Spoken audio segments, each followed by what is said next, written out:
n'avance pas. Je sais c'est quoi.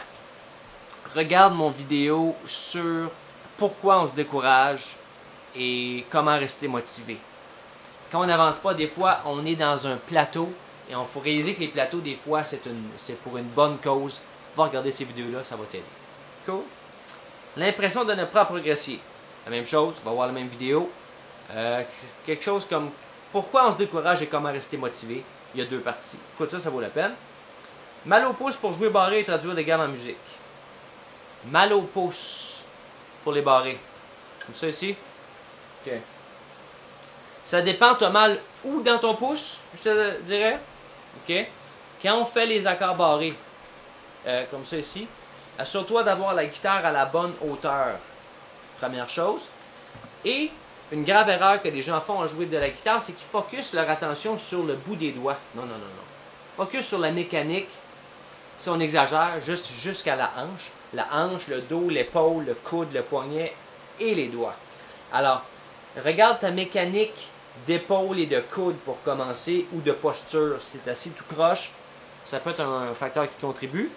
Si c'est un mal à l'intérieur de pince, si tu débutes, c'est juste une question de force. Ça, c'est comme aller au gym, faire des muscles, puis être, je sais pas comment vous dites ça en France, mais raqué le lendemain, on a mal aux muscles.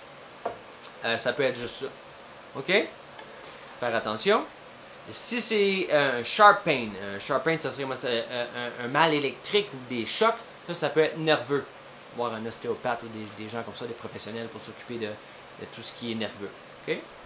De tes mains et de ta santé. Et traduire les gammes en musique. Ouais, ça sent bien. Ça fait référence à beaucoup. J'apprends beaucoup de théorie, mais je sais pas quoi faire en pratique, c'est ça. Les gammes, jouer les gammes, c'est quelque chose. Les traduire en musique, c'est une autre chose. Jouer avec des backing tracks, c'est cool. J'ai une série qui s'en vient sur les modes. Mais un truc que je pourrais te donner, c'est prendre gamme au hasard. On va prendre la gamme de Do. Mettons, on va prendre Do.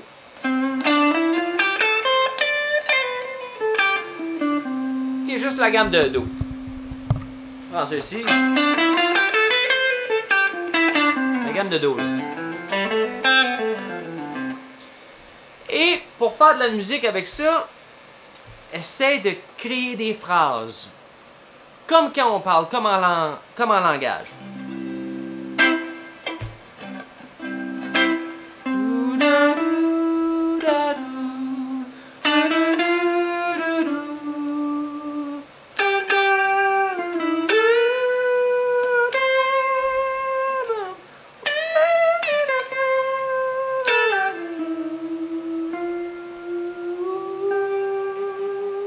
OK?